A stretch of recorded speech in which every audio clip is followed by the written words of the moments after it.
దర్శకుడు నటుడు are నారాయణమూర్తిపై senior దర్శకుడు త్రివిక్రమ్ శ్రీనివాస్ ఆసక్తికర వ్యాఖ్యలు చేశారు. నారాయణమూర్తి కొత్త చిత్రం యూనివర్సిటీ పేపర్ లీక్ ని ప్రసాద్ ల్యాబ్స్ లో త్రివిక్రమ్ వీక్షించారు. అనంతరం నారాయణమూర్తిపై త్రివిక్రమ్ ఇంట్రెస్టింగ్ కామెంట్స్ చేశారు. సినీ పరిశ్రమలో నారాయణమూర్తిది సుదీర్ఘ ప్రయాణమని ఆయన అన్నారు.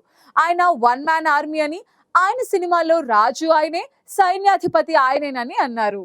వందనాలు మీకు. ఒకసారి ప్రసాద ల్యాబ్లో నేను అలా బయటకు వెళ్తున్నప్పుడు మన సార్ అక్కడ థియేటర్ దగ్గర ఉన్నారు, ఫైనల్ మిక్సింగ్ థియేటర్ దగ్గర ఉన్నారు. ఆయన వారు కనపడిన వెంటనే విశేష వెంటనే ఆ మహానుభావుడు ఇప్పుడు ఏం చేస్తారు సినిమా, పలానా సినిమా అన్న విశాఖ ఉక్కు ఆంధ్ర ఉక్కు ప్లాన్ చేసుకుంటున్నా సార్ అని చెప్పా. ఆయన ఒక మాట అన్నారు, నారాయణమూర్తి గారు మీ సినిమాలు సక్సెసా ఫెయిల్యూరా పక్కన పెట్టండి, మీరు చేసే ప్రతి అటెంప్ట్ కూడా ఒక అచీవ్మెంట్, మీకు ఎప్పుడు ఏ సహకారం కావాలని చేస్తాను అని ఆ మహానుభావుడు నేను అడగకుండా ఎంతో సహాయ సహకారం అందించాడండి. ఆయనకి నాకు ఏ అబ్లిగేషన్ లేదండి, కేవలం నా పట్ల నా సినిమా పట్ల ఆయనకున్న అభిమానం.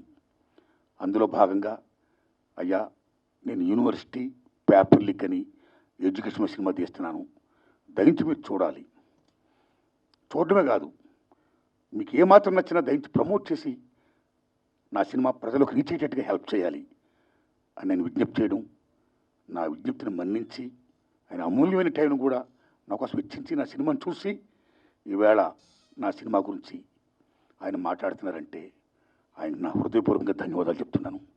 Thanks a lot sir. Execution దాని తాలూకు రిలీజ్ వరకు సినిమాని తీసుకెళ్ళి జనం ముందుకి థియేటర్లో సినిమాని ఒకే ఒక వ్యక్తి ఇంత ప్రయత్నం చేస్తున్నారంటే అది కూడా ఖచ్చితంగా ఏదో ఒక కారణం ఉండి తీరాలి సినిమాకి, దానికి ఖచ్చితంగా ఏదో ఒక ప్రయోజనం ఉండి తీరాలి. ఒక మాట మనం ఖచ్చితంగా మాట్లాడాలి, ఆ మాట వినపడాలి.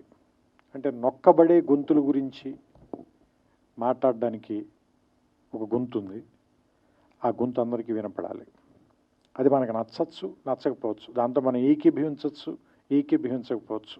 కానీ వాళ్ళు మాట్లాడాల్సిన అవసరం ఉంది, అది మనం వినాల్సిన అవసరం కూడా ఉంది. లేకపోతే ఏం జరుగుతుందంటే ప్రపంచంలో ఏకపక్ష ధోరణి అనేది రావటం మూలంగా రాబోయే జనరేషన్స్ చాలా సంకుచితంగా తయారైపోతారు.